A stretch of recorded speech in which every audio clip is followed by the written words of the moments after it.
Here is a run through of the emergency procedures content that we went over in class and that I want you to be responsible for. Please have the notes available and please fill in the stuff that are on the slides that you need to know. Be aware of the areas that I note that are really important. So let's get going.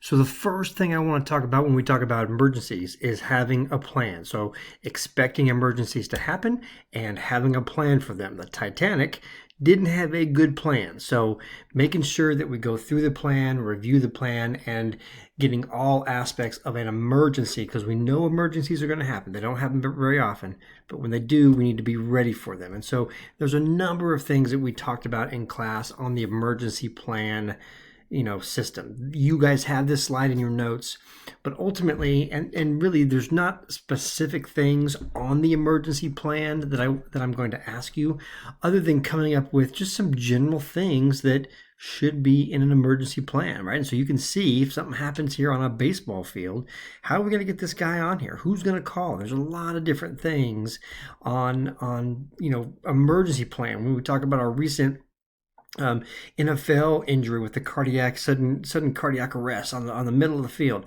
There's a whole procedure that was followed that, we need specific equipment, and especially with football, right? If we need to do CPR on somebody with helmet and shoulder pads on, how do we get those off, right? And so having some kind of an idea or forethought to go, what's the plan for normal injuries? What's the plan for severe injuries?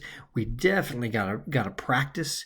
When I say what personnel is available, the NFL teams have just huge staffs of athletic trainers and doctors. They have there's this whole network and system. Think about if this happens or when this happens, because it does at a high school field. Right, in a high school game, right? There's one, maybe two athletic trainers there.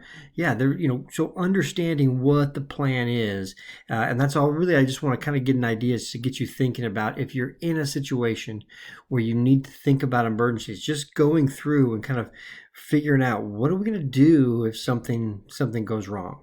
All right, when an injury happens, that initial primary survey, that on the field survey, you can see these. Write these down, right? Most of the time when we check the responsiveness, the person's conscious and breathing because they're going, "Ow, my arm hurts me," or whatever that kind of stuff is. If they're not, then obviously we have some CPR and first aid issues to deal with. My ABCs. This is my airway, breathing, circulation. So that's the first things that we want to check. That's our life-threatening conditions. And so we want to check and make sure that, again, if they're talking to you and say, "Look, hey, my arm's hurting, my leg's hurting," they have an airway, they're breathing, and they have circulation, at least for right now, right? So we can do that. When they are unconscious, this is the fourth life-threatening condition, is being unconscious. So we have no airway, no breathing, no circulation. Those are all life-threatening conditions. Unconscious until we know why, or until they become conscious. This is a life-threatening injury we call 911. You can see here, we're going to assume this. And ultimately, if they're supine, which is face up, then it's easy, right? If they go in here, we can check the ABCs and do all our stuff. If they don't have airway, breathing, circulation, we can just go ahead and go to work and establish it. If they do, we're going to stabilize and wait for our 911 EMS folks to get there. The prone makes it a little bit more complicated because we have to get them over.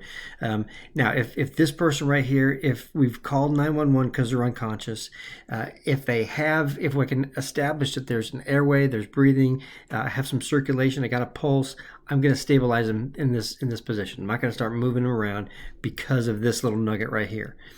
If I cannot identify whether they're breathing or have a pulse, then yes, we do have to try to log roll them, protect the spine as much as we can, but we've got to get them breathing and that kind of stuff again. The other things that we look for as we come up is severe bleeding. You can see the general. This is not just bleeding because I have an open wound. Severe bleeding is blood that cannot be stopped through normal methods. So if we're doing all these things right here, I'm elevating, I'm putting the the gauze on there. I'm putting direct pressure on there. If that blood continues to soak through and we're unable to stop it, then we start to get a little bit worried, and that's kind of that severe bleeding. If it becomes very severe, we talked about brachial and femoral arteries. These are the pressure points. I want you to know that. That's going to be a little, I'll put a little star if I could draw right here. That's a star point. Make sure that you know that the brachial artery is our pressure point in the upper extremity, and the femoral artery is the pressure point in the lower extremity. If the bleeding is occurring but not coming out of the skin, especially if it's in a body cavity, it could be some issues, right? So these are life-threatening situations that we want to look for signs of shock, which we'll talk about, and then some of these other, this is loss of consciousness. These are some of the things we want to look for on serious internal bleeding that we do it. Then we kind of go through this secondary survey. I'm gonna go pretty quick because a lot of this stuff, as you read through this, it's pretty self-explanatory, right?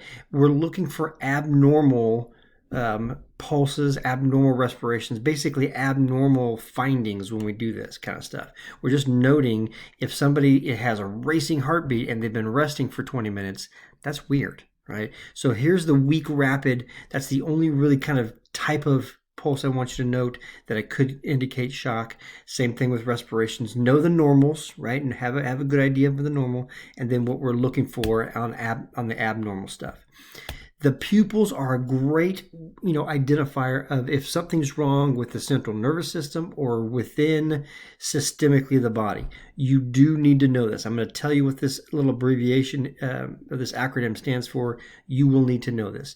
This stands for pupils equal and react to light. So pupils equal and react to light. All right, that's what you need to know.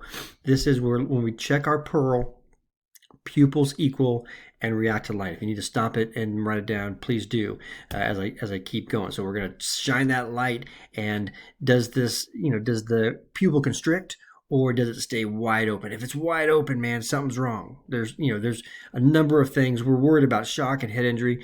Drugs can do it too. If you get pulled over at night, that's what our officers are going to do. They're going to check that pupil. They're going to check that tracking right here and see if that bounces and see what may be affected.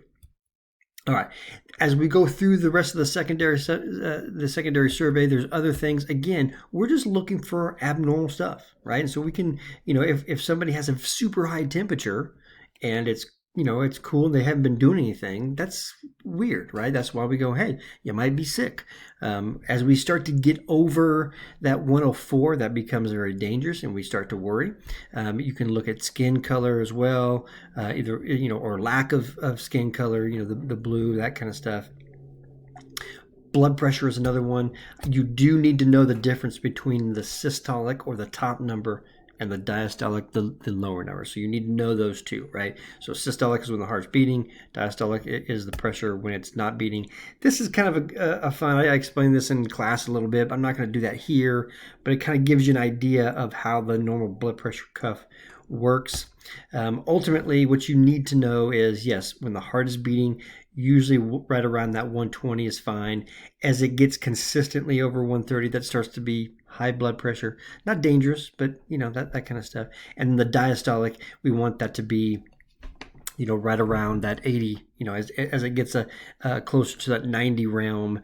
If there's pressure, that 90, while your heart is not beating, heart is at rest, then that becomes a little bit concerned as a high blood pressure type situation. So these, again, we're looking for abnormal readings. If I'm resting and my blood pressure is super high, that's not normal. All right. If I've just come from exercising, I've had an injury, and my blood pressure drops super low, this systolic goes down to 90.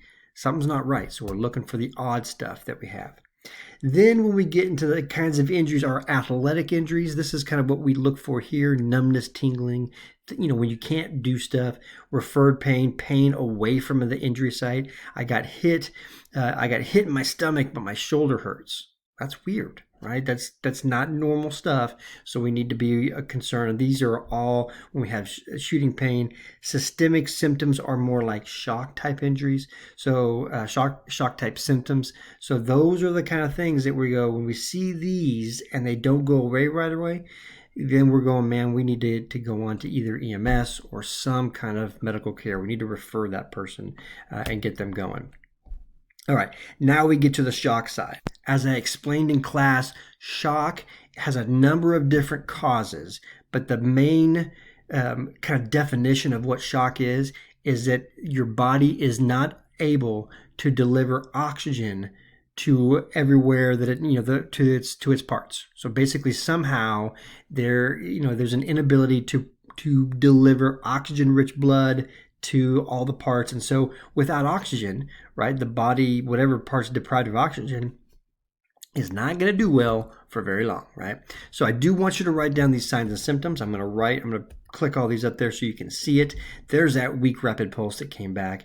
Make sure you have that low. This is the systolic blood pressure under 90. And you can kind of see this. I'm going to star this irritability and restless. Big emotional component when we talk about someone who's going into shock. Will be, I could put fear here as well, irritability, restless, there's a fear, they're scared, and that's kind of going to be one of our ideas to treat the shock. When we treat, I'm going to throw that up there. Please do not hesitate to call 911 if you feel like someone's in shock. Even if you're wrong, it's okay. They can drive away. But any kind of first aid, CPR stuff that you might identify with that severe bleeding. And then here's going to be that big one for the layperson, is reassuring that victim and trying to calm them and keep them calm as we go through there. So make sure you have both the signs of shock and the management of shock. The rest of this, I'm going to talk about the different causes. So I talked about the body is not able to deliver oxygen to all of its parts. Here's why. Most people when they think of shock, they think of hypovolemic. This is from a loss of blood, right? So we're lost a lot of blood here. So hypovolemic, that's lower than normal volume, is shock is from losing a lot of blood. I have a bad picture for you. I'm going to do it quick. If you don't like it, then close your eyes because here it comes. Yeah, that's bad. All right, moving on. Anaphylactic shock is an extreme allergic reaction that usually causes a significant amount of swelling and kind of constriction of blood flow. It can happen in the extremities, right? So if it just happens in your hand, you get stung by a bee and your hand gets puffy, not super life-threatening immediately, but that anaphylactic shock can travel throughout the body. And so if I start having swelling in my airway, then that could be an issue. So anaphylactic shock, extreme allergic reaction. Psychogenic shock is a temporary loss of blood flow to the brain, so you faint, right? So this is that emotional component. People see things that make them queasy, and all of a sudden they kind of go whoop, and they lose temporarily. They lose blood flow to the brain. The brain kind of shuts down. As soon as that person goes horizontal, they get some more blood flow and they kind of wake up. Most of the time on the psychogenic shock, the damage is done on the way down, right? Whatever they hit on the way down is going to be the problem. Neurogenic shock is kind of a catch-all for things we don't know really why, but basically neurogenic shock is we lose control of our blood vessels and we get vasodilation. We get all of our blood vessels to dilate. If that happens, the blood pressure goes way down and we can't move blood.